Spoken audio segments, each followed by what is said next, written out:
Tewera kweseko Herida nitakobo Sebera Ondo tondera Kodefira Papa mteteko Wekavari Yesu wani Tongamira Urendo rese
Ndinokukwazisai vana vaMwari muzita raJesu. Amen. Toda kutenda Mwari nemukana wakanaka. Toda kutenda Mwari nekupiwa nguva yokumbosangana patinoverenga shoko raMwari, nguva yatinosangana pakuimbirwa kwakanaka, nguva yatinosangana panguva dzekunamata. Regai tingoverenga pfungwa dzataida kuti tibatanidze mangwanani ano. Musoro wenyaya wandasarudza kupa uri kutiwo zvinoitwa navanhu, zvinhu zvinogona kungoitwa nevanhu, kwete zvinoitwa naMwari. Aiwa, zvinotoitwa nevanhu. Mwari ane zvaanoita, but vanhu chaivo vane zvavanotoitawo. Vanhu vane madecisions avanogona kutoita asinei naMwari, but munhu anogona kungotozviita. Munhu anogona kudecida akakuitira zvinogara zvikanyorwa mubhuku nekunaka kwazvo. Munhu anogona kudecida akakuitira zvinogara nekurwadza kwazvo. Regai timboverenga zvishoma zvinoitwa navanhu. Tichamanya mubhuku yaActs chapter 22, mabasa avapostori chapter 22, verse ndeya 5 neverse ya 7. Ngativerengei mabasa avapostori chapter 22, verse ndeya 5. Verenga verse ya 5. Yeah. Muprista mukuru sezvaangandipupurirawo namakurukota ose, ndikapiwa mwati navo kuhama ndikaenda Damasco kuti ndise Jerusalema avo vaigarako vakasungwa kuti varopwe. Yeah. Verse 6. Verenga. Zvino ndakati ndichifamba ndoswedera Damasco anenge masikati, pakarepo ndikapenyerwa kwose nechiedza chikuru chaibva kudenga. Yeah. Verenga. Ndikawira pasi ndikanzwa inzwi richiti kwandiri, Sauro, Sauro, yeah, unonditambudzireiko? Verenga verse 9. Verse ya 9. Yeah. Zvino vaiva neni vakaona chiedza vakatya, asi havana kunzwa inzwi iro vakataura neni. Verenga verse 9. Verse 9. Zvino vaiva neni vakaona chiedza, yeah, vakatya, asi havana kunzwa inzwi iro vakataura neni. Chiverenga verse 9 kekupedzesa. Zvino vaiva neni vakaona chiedza, yeah, vakatya, asi havana kunzwa inzwi iro vakataura neni. Aha. Tinoda kutenda Mwari akomborere kuverengwa kweshoko ravo ndichakumbira muverengi wedu urambe wakabata apa tiri kuda kwenda patiri kuda kuverenga panapa. Mwari wokudenga atikomborere. Verse yatabva kuverenga, verse ya 9, verse ya 5 na 7 pa chapter 22 ya Acts, Paul ari kupa testimony. Zvabatika here izvi vana vaMwari? Paul ari kupa testimony. Mukaverenga Acts chapter 9, inyaya iri kutaurwa yezvakaitika pamusoro pemuchinda ainzwi Sauro nematendeukiro aakaita. Mukomana uyu azotendeuka, iye akupa testimony pa chapter 22. Saka paanopa testimony yake anotaura zvakaitika parwendo nemaonanirano akaita nezvakataurwa naMwari pa chapter 22. Saka mukaverenga nyaya iyi, iye akuti pandaiva panzira ndanga ndine mapepa akakwana, ndine zvifambiso zvakakwana kuti ndiende kubasa. Mukaiverenga zvakanaka, inototi basa randanga ndiri kushanda panguva iyi ndairiita nemwoyo wese, asi ndaitoti ndiri kunamata Mwari.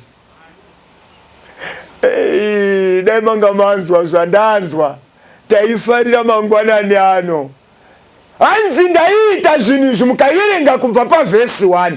Hanzi maitiro angu ese ndaizviita nekuperera ndechitoti ndiri kunamata Mwari.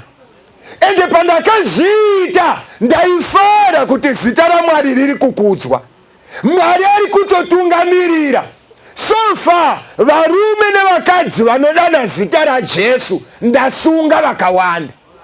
Ende Mwari ari kutofara. Ndo zvaiva mupfungwa dzake. Saka anoti ndasangana nechiedza. Panzira izwi rakanzwika, kupenya kukaonekwa. Ndikumbira kuti mundibatsire kubata zviviri izvi. Pakanzwika inzwi, kupenya kukaonekwa.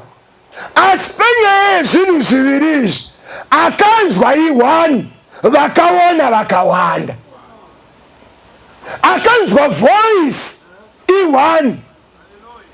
Paul anoti pavhesi ya 9, vandaiva navo vaingovepo somufananidzo, asi hapana chakanzwika. Akatonzwa ndini ndega.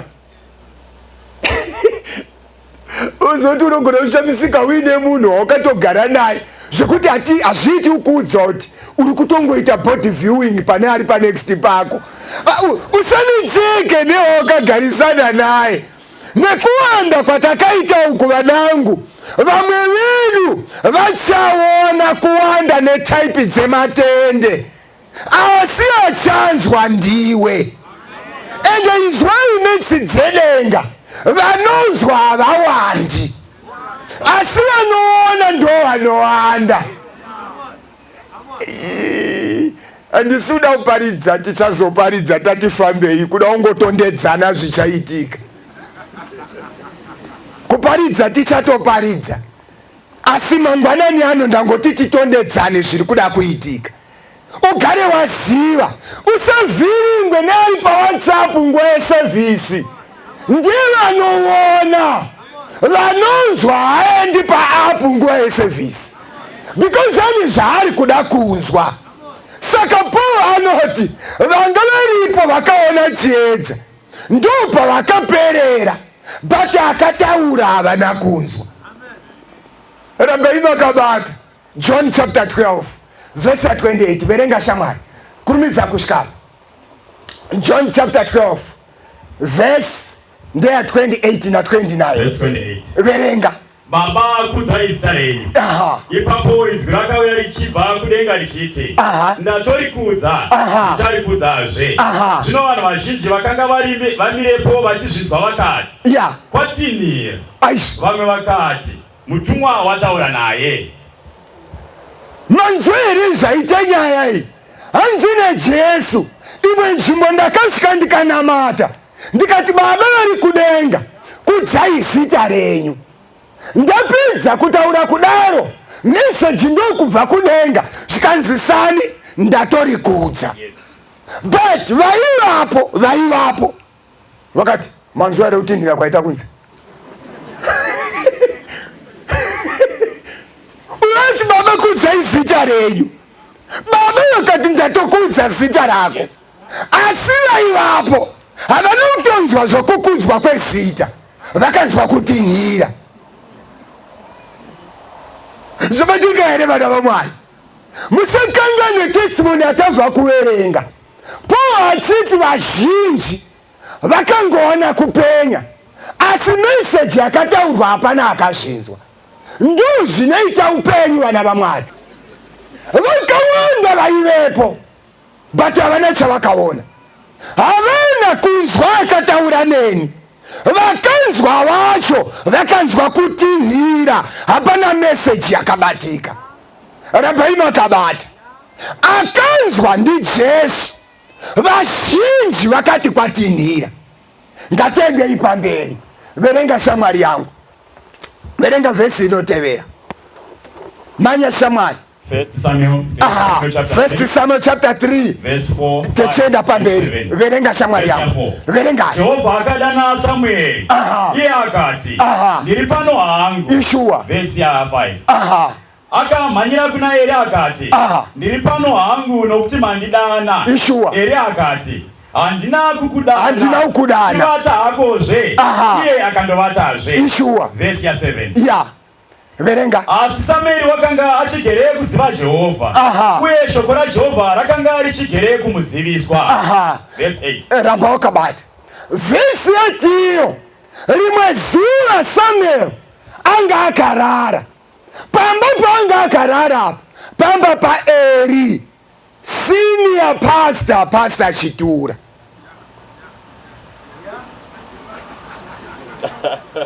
Saka mfanya haya kumva kwa senior. Saka panaitwa munamato ka unonyesha kutora manotsi because vari kunamata ndi senior. Rwendo rwavafamba na Mwari runofanirwa kusiya wakuziva kuti munamato unoitwa sei. Saka mfana enda korara ari pamuzinda pasenior.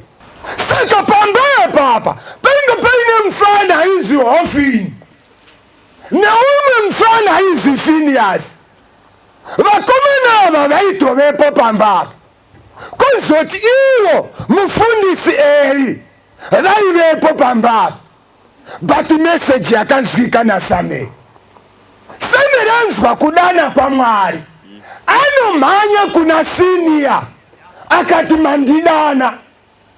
Paanotaura kuti mandidana senior vanga vakarara. Akati mfana handinokudana, dzoka unorara. Ndobva adzokera akaenda korara. Message ndokudzoka zvakare.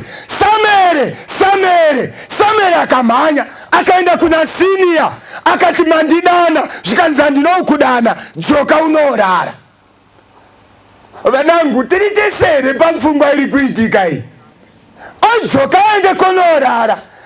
Samuel aita mistake yokonovhunza vakarara kuti mandidana. Samuel mistake yaakaita konovhunza akarara kuti mandidana. Saka zano raaipiwa nevakarara nderekuti dzoka unorara. Kuvhunza akarara kuti mandidana anoti mfana enda unorara, because kunotakarara kunoku. Saka nyaya dzekudanana hatina nyaya dzokudaidzana, because inini ndiri muhope. Ainzwa voice iwani vakarara musha wese. Usaneseke nekutsvaga kuti vazvinzwa vangani. Pachaparidzwa pano, pachaimbwa pano, vachanzwa vashoma, vazhinji vanenge vakarara. Unozoti ukanovhunza akaita zvokutisirwa komuvhunza kuti ndine mukomana wangu amene kuti muri kuonawo sei ari kuda kuti tizoita zvemuchato. Iye akatizirwa anokutaurira kuti zvemuchato zvinokoka mamhepo. Unounganidza vanhu vanokukandira mamhepo. wona isu magariro ataita nababa mukuru wako apo tatosvika pakuchembedzana takatizisana vanhu vakatoona tavatese. Unoziva zvipo zvauchakandirwa kuti zvinobvei nozvikokera mamhepo mamereji akaparara ndo zviri kuparadza michato mazuva ano. Tinozviziva hedu kunyarara hedu. Kana uchida kuti zvinhu zvako zvifambeka torana nemunhu wako. Ndiwe une munhu wako, tora munhu wako. Aikona uzvinetsa nekuda kugadzira muchato. Unozvinetsa. Waita mistake yokuvhunza akarara. Saka akarara hana imwe option kunze kwekutenda unorara. Anokuudza zvaari iye. Ozoti uri mufana ukavhunza mumwe muyuthi kuti shamwari ndazotendeuka ndakuda kuvimbika kudzora zvegumi zvaMwari. Iye asingadzori anotaura kuti uri kutambisa mari. Angu madhiri ari kutofaya pasina chegumi. Usavhunze akarara. Zvinoita vanhu tasvika kwatoda kupedza manje. Ndikumbira kuti muchinzwa zvoita Matthew 27. Ngatinzwe zvoitwa neMatthew chapter 27. Kurumidza kusvika pamuning'ina. Chapter 27 verse 21. Yatanga waverenga 17 wozoverenga 21. Verse 17. Verse 17. Ipapo pana Matthew ipapo. Naizvozvo vakati vaungana. Pilato akati kwavari.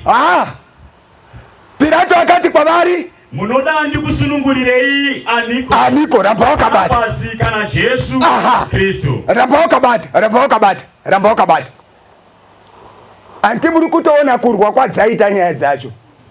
Kwese kwatabva uko taimboronda zvinenge zviri kuwirirana. Pastor Matema patasvika ndo padzarwa. Apa dzatorasa gwara manje. Because kwatadzitangira dzanga dziri kutofamba zvakanaka. Vazhinji vakaona asi akazonzwa ndini. Vazhinji vakanzwa kutinhira asi ini ndakanzwa baba vachiti ndakukudza. Samueri akanzwa kudanwa but Eli anga akarara. Dzanga dziri kufamba zvaka. Apa ndo padzazorasa gwara. Kotangana nenyaya yaPilato panyaya idzi hazvinyatsomeka sense. Asi ndo patiri kutopedzera pana Pilato. Ndo pairi kutoperera. Vhesi yangu yatiyo Pilato akati kuvanhu mukana womutambo waita asi pamutambo wedu wegore rino setsika yedu tinombosunungura maprisoners. Saka gore rino kune muchinda anonetsa atakanga tasunga anonzi Barabhasi neumwe anonzi Jesu. Vari vaviri takavharira. Imi munodani? Munoti ndisunungure ani? Chiverenga verse 21. Verse 21. Mubati akapindura akati kwavari. Munoda kuti ndikusunungurirei aniko kuna vaviri ava? Pavaviri ava Jesu kana Barabhasi? Barabhasi. Ndosunungurani vanhu vakati? Vakati Barabhasi. Rambai makabata. Vanhu vakanzwa kutaura kwaPilato. Ende Pilato haana kudzokorodza. Kamwe chete. Pilato akati maungana nekuwanda kwenyu. Pana Jesu apa, pana Barabhasi. Vari two tinoda one. Imi munodani kuti asunungurwe? Vakomana nevasikana, vana baba nevana mai, vose with one accord vakati tinoda Barabhasi. Asi chiedza parodi akanzwa ndi Paulo. Samueri ndiye akanzwa. Jesu ndiye akanzwa. Apa Pilato ataura asiri Mwari. Vanhu vateerera Pilato. Yes. Come on. Yes. Kana Pilato ataura hadzokorodzi. Pilato one word. Ende vanhu vose vanonzwa Pilato. Asi kana ari Mwari ataura, wani ndiye anozvinzwa. Kana ari Pilato, vanhu vose vanonzwa Pilato. Musweri utotora kwandiri kuita uko hairstyle yawinayo vhesi hainaombodaro but Pilato akataura ndobva vese vatora hairstyle iyoyo.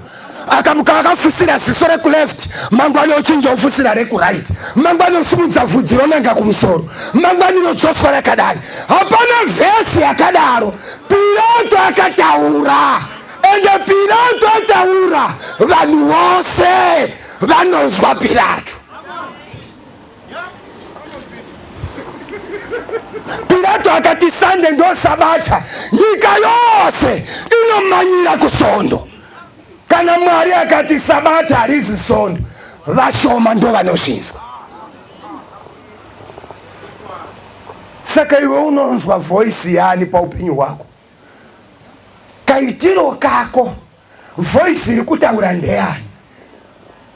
Kachinjiro kako kevakomana voice iri kutaura ndeyani? Timetable yokuziva kuvasanganisa vachipesana newe ma 1 minute, voice iri kutaura ndeyani? Unokanganwa hymnbook kwa kutondera makondomu kuuya kumusangano, voice iri kutaura ndeyani? Kuti uye kuzvibhiga nekuita noise pachechi, voice yataura ndeyani? Unoziva zimudhanzo kudarika hymnbook yedu.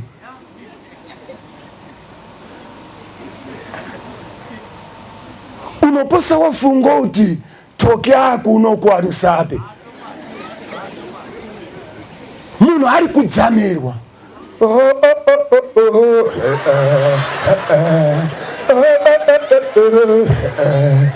Toke usane kanganwe. Wotedzozvoti hymnbook yedu pakaimbwa chikoro chesabata asati abhabhatidzwa, nanasi haazivi first stanza, haazivi second stanza, anosanganisa mastanza ehymn 94, asi toki unotevera nerelic yatoki. Voice iri kutaura ndeyani? Pilato haunonzwa mufana zvawaverenga. Zvanzi Pilato akati, munodani? Kamwe chete, with one accord, nyika yose vakati Barabas. Jesu akataura, akanzwa ndi Saulo. Vazhinji havana chavakanzwa. Zvauri kuita nhasi voice yani? Wauri kumbotevedzera paupenyu hwako hwezuva nezuva, voice iri kukuinfluenza kuita maitiro ako ndeyani? Mozwa kuti vanhu vakataura one time. Mazuva apera vafundisi, Pastor Muteri, mazuva apera aya sekuru, mazuva apera aya. Manga matokura nguva yandakakura yacho. Mazuva apera kwakabuda staira yekugera tsiye, kungotodzigera chaiko. Munhu otsvaga peni odrowa size yetsiye dzaari kuda, dzekumera dzakanzi dzese out, kuti uve wakakwana paupenyu, kuti ukwane mugrupu rechikadzi, tsiye dzese out. Ndobva dzagerwa. Takazviona dziri kugerwa, tikasvaga vhesi, hatina uriona. Vhesi ratakaona vafundisi, right, I was fearfully and wonderfully made. And ndinoriziva pariri. Ndo vhesi randakaona. Kaitirwo kandakaitwa so, Mwari akagara pasi akandiita nemutoo unotyisa, unoshamisa, mabasa enyu makuru, mukadzika nawo pazasi vhesi yacho 139 vhesi 17, 16 17 yamapisarema, ukaenda nayo pa 16 17 ndo painondipengesa. Zvikanzi hakuna chakasikwa pandiri changa chisina kunyorwa. In your book everything was written, which means Mwari anongomuka afunga kundiita. Ndaitoni pandaiva ndakadrowiwa paitone plani Mwari haikopa pekuisa tsiye, asi dzakagerwa. Vanhu vangotaura kuti ngadzigerwe, vanhu vakadzigera, vakasiya dzekudhirowa.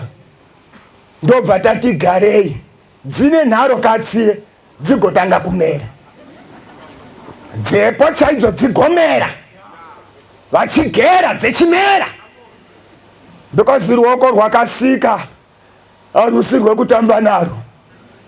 Saka tsiye dzakatadza kuzvidzora, dzikati tinoteerera akasika kudarika ari kugera. Beta kuteerera akasika kudarika ari kugera. Ndobva vaona kuti zviri kunetsa, because dziri kuramba dzechimera.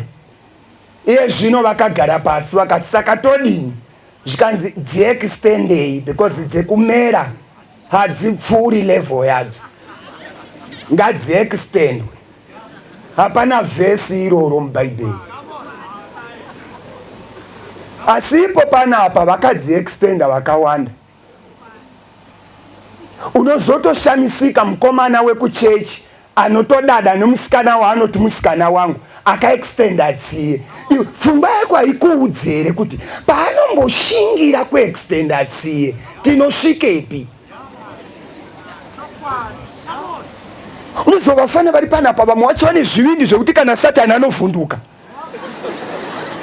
nemashingiri avakaita. Unoita serious kudai nemunhu akaextenda tsiye kuwedzera.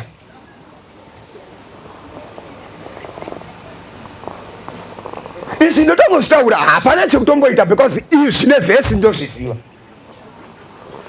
Zvine vhesi ndozviziva. Vakulanda vavaripo vari kutotora mafoto, munotaura navo motora monyatsokoplaya maakumba. Utodonetsokuona kuti aimbotiko pa ndiri kuti dzekuextenda hadzina vhesi. Ndozvandikungotaura. And handisini ndiri kudaro, but panguva imwe chete pandodaro Mwari akataura, vashoma vanozvinzwa, majority inomirira Pilato. Last verse, John chapter 10. Izwa zvoita verse, John chapter 10 verse 27. Izwa zvoita munin'ina waifanira kudai waibatai. Ndopatopedza mwanangu, verenga unzwa. John chapter 10 verse ya 27. Izwa 27. Makwai angu anonzwa izwi rangu.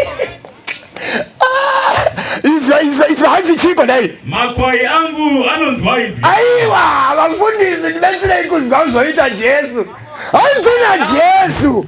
Inini am not worried nevanhu vari kutevera Pilato mukuwanda kwavo, asi vawanda kudaro.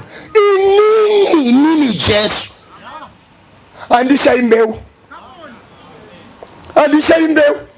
Pastor Ndlovu, mbeu haiwandi. Chinonzi mbeu hachiwandi. Unotenga 10 kg wokohwa 20 tons. Mbeu haiwandi. Mbeu haifanani nekudya. Chibage chembeu chinoutsikwa nemushonga unouraya zvipembenene, asi chekudya hachichengeterwi panochengetwa mbeu. Saka musangano uno Mwari aita set aside time yekuutsika mbeu yake, achisa mushonga unouraya zvipembenene. Zvinoda kubata majaya edu, zvinofanirwa kuurawa pano, because pano tauya nepoison yekuuraya zvipembenene kuti mbeu irambe yakachena. Mbeu ya 2020 ukairatidzwa nhasi unoti pane yakabva kukohwa muna January, because yakachengetwa. Mbeu haikanganiswi netime yatorwa yakagara. Mbeu ine mushonga. Saka tauya kungowedzera mushonga waivepo pambeu kuti varambe vachinzwa inzwi rangu, vangu vanonzwa inzwi rangu. Saka musafunga kuti muri mese ipapa. Timuzhinji of course Pilato. Kana Pilato ataura ndo wavanonzwa. But kune mbeu. Ipapa ndiri kutaura nembeu. Pamuchaita misikenzwa yese. Mbeu icharamba iri pajachati. Makarara mbeu inenge iri pasi pemuti waugereu. Mbeu iri kutaura secret na Mwari. Mbeu haibvi pamunamato. Mbeu haibvi pashoko. Kunyangwe nyika yose yapanduka. Jesu ari kuti hazvingarevi chinhu kuti ndishaye vangu. Saka vangu vanonzwa izwi rangu. Iwe unonzwa rani? Pilato akataura ndo wakamirira. Pilato akangotaura ndo wakamirira. Pilato akakuudza kuti birthday chinhu chikuru paupenyu. Saka unogadzirira birthday kupfuura preparation yeSabbath. Pilato akataura kuti birthday ndora wakabata iroro. Tume vanhu vese vanorimindwa tume. Hauna one wakamboriminda kuti nhasi preparation day. Oriminda vanhu nezve birthday. Pilato akataura ende zvinonzwika. Asi Mwari unouchika mbeu yake. Hatisi kutenga shumba chirinda matura yakajairirwa nezvipfukuto. Tiri kushanda nepiritsi 1. Piritsi 1 rinongokandwa mumbeu. Hakuna chinopfuura nemo. Saka Mwari unouchika mbeu yake. Chiverenga 27 unzwe. John chapter 10 verse 27. Makwai angu anonzwa izwi rangu. Neni ndinoaziva. Uye anonditevera. Zita la Mwari ngarikudzwe. Hanzi na Jesu nditori navo. Ende vangu vanotonzwa kana ndataura. Ende inini wacho ndinotovaziva. Vakanzwa inini ndinovaziva. Vanonzwa voice yangu ndinovaziva. Satambise mukana wekubhadhara bhazi kuuya payouth camp kuzotsvaga mazano aPilato. Pilato haana chekuita naJesu, ari kutoronga rufu rwaJesu. Makwai yangu ndinawo. Hachisiriwo chishuwo chako here mwanangu. Hanzvadzi yangu munin'ina wangu. Mangwanani ano haungaviwo munamato wako here. Ishe ndibatsirei. Kekutanga paupenyu hwangu imbondibatsira iwo kusiyana netsika dzavanhu, kusiyana nezvinoitwa navanhu. Ndoda kunzwa inzwi renyu. Ndoda kunzwa iMwari. Pachaparidzwa, pachadzidziswa. Inini ndiri kuzvimisira kuda kumbokunzwai. Ndoda kunzwa iMwari. Ende once kana wanzwa shoko hili rikapinda mauri rinosika. Shoko irori rinosika. Aripo here ane munamato wakadaro? Ndakateerera zvakawanda Pilato pese paakataura Pilato. Ndakatora step by step kutevera zvinoitwa naPilato. But mangwanani ano ndinoda kuti Mwari mundibatsire kumbonzwawo inzwi renyu. Handisi kuti jachati simukai. Aiwa ndiri kuda kunamata nemunhu 1. Because vhesi yatoti vakaona vakawanda. Asi akazonzwa i1. Ndoda kunamata ne1. Ari kuti pastor musati manamata. Ndoda kuti Mwari andibatsire. Pamusangano uno ndinzwe kutaura kwake. Akadaro simuka. Toda kuva nenguva yomunamato. Pastor Muteveri mechiuya kumberi. Mubve maita munamato. Vari kuti Mwari ndoda kumbonzwawo kutaura kwenyu imimi. Ndoda kumbonzwa imimi muri kutaura. Ndoda kuzvinzwa. Because ndinoda kuva wenyu. Mwari wokudenga ukomborerei. Mwari akuitirei zvakanaka. Zvamaita izvi ndo zvinoitwa nevese vane ushamwari naMwari. Mwari wokudenga akuitirei nyasha. Mufundisi namatirai vana vaMwari. Mweya Mutsvene ambovabatsirawo kunzwawo Mwari achitaura. Tinotenda baba vedu vari kudenga mangwanani ano. Makaita nokuronga dare rino kuti mutaure nesu. tanzwa kurayira kwenyu mukati mamangwanani ano Mudzimu unoyera ari pakati pedu. Mazvita enyu changamire namuponesi Jesu mukuwanda kwezvokwadi nerudo rwenyu matikoka rungwanani runo kuti nyasha dzigowanzwa patiri. Munyika muzere manzwi mazhinji anotaura kuvana venyu, asi Israeri mangwanani ano yasimuka nekuti inoda kunzwa kutaura kwenyu. Ipaiwo simba kunzeve dzedu, mudziure pfungwa dzedu, ndizvo kana motaura kamwe chete tisazengurira shoko renyu Mwari, mugotipa simba rokuramba takamira nemi pamuchinjikwa. Tokutendai nokuti mukati mamangwanani ano muri kusanangura nokugadzirisa nokuuchika mbeu yedenga. Rangarirai ungano yose iri pano. Achingavi chinhu chakanaka tasiya kwose kwatabva tichiuya pano, tiodzoka zvakare tine zvimiro zvatabva nazvo, tikwanise kuti zviro kwazvo mukati memangwanani anhasi tasangana naIshe uso neuso uye tashandurwa. Tinotenda nemuparidzi wamatuma mukati mamangwanani ano neshoko rakasimba rine upenyu zvakadai. Deno ringatibetsera nesu kuva mbeu chaiyo iyo ichakufadzai. Komborerai hanzvadzi dzedu navanun'una vedu navana vedu, muvapewo simba renzeve dzinonzwa kudaidza kwenyu.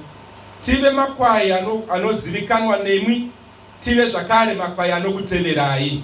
Nyasha nerugare zvinobva kwamuri zvirambire kwatiri mukati mezuva rose namangwanani ano tokunamatai. Amen. Amen. Mwari wokudenga akuitirei zvakanaka.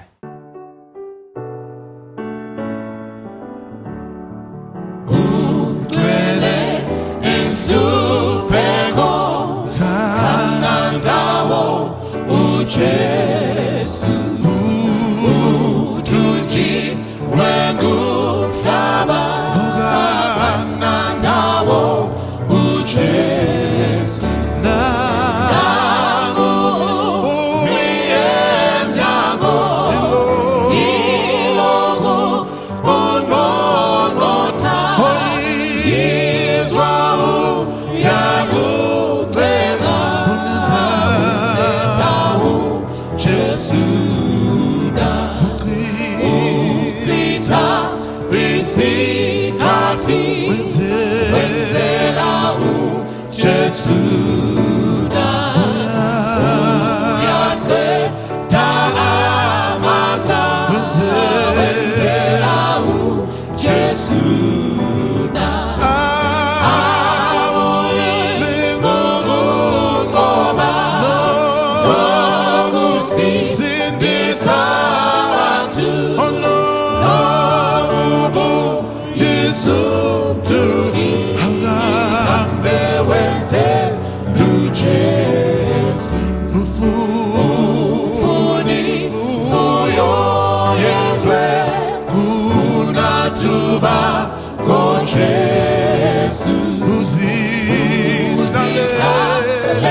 Muswire mufudzi kunze kukwengare dima ari kudaidza wai dzakarasika kokure pinzanyi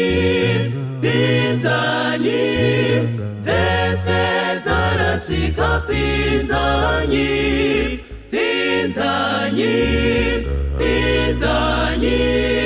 unza dzese kuna Jesu ndiani anobatsira mfudzi mukuru wemutsa kuti aone dzaraswa nekudzipinza mudanga pinzanyi dzese dzarasika pinzanyi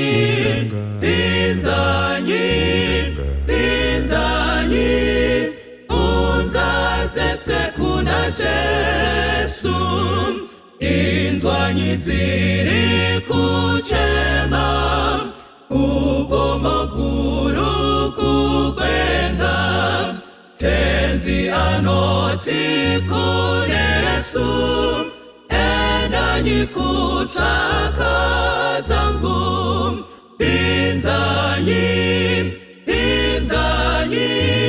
dzese dzarasika pinzanyi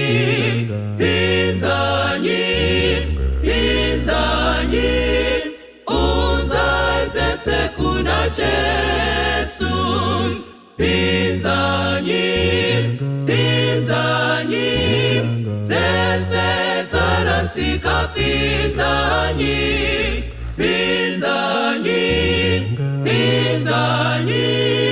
unza dzese kuna Jesu. Asakili belalapa singabaha bemhlabeni umoya wethu tuthokoza sikabangu ziyozayo sikabangu ziyozayo asakili belalapa sifunumu zositele izayoni kosibu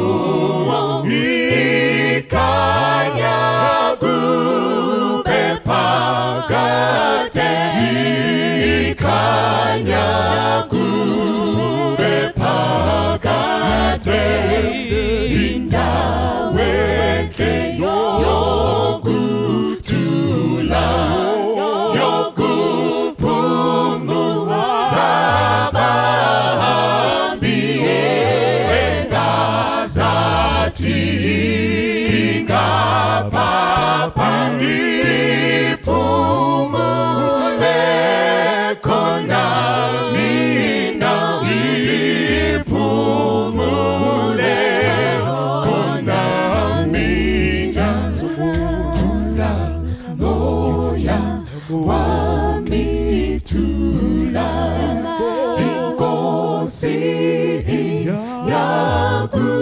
yakusisho soniskati sokuhamba ngizambe lapha mina ngizambe lapha mina thula moya wami thula inkosi yakusisho soniskati sokuhamba ngizambe lapha mina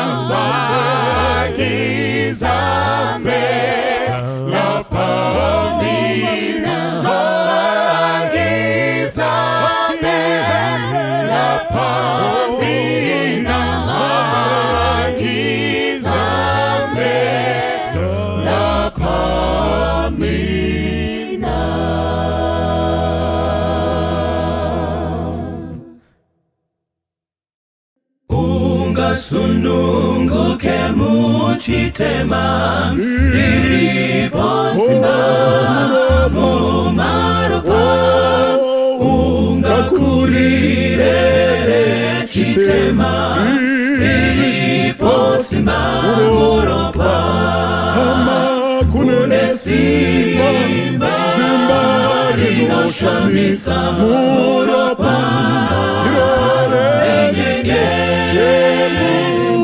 Simba rinoshamisa mumaropa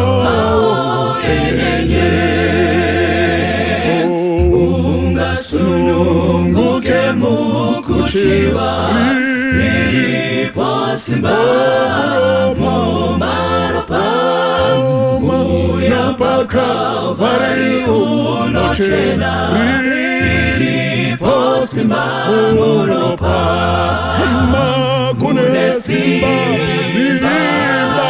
rinoshamisa muropa Kune simba rinoshamisa mumaropa Unoda kucheneswa sechero Iripo simba mumaropa Mawara asambanero paro Iripo simba muropa Mune simba rinoshamisa muropa Mune simba rinoshamisa mumaropa Munoda here kumushangira Riripo simba mumaropa Unoda kuimba ndege kukuza Riripo simba muropa Mune simba rinoshamisa muropa Mune simba rinoshamisa mumaropa Mune simba rinoshamisa muropa Mune simba rinoshamisa mumaropa Mumaropa Mumaropa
Hallelujah. Hallelujah.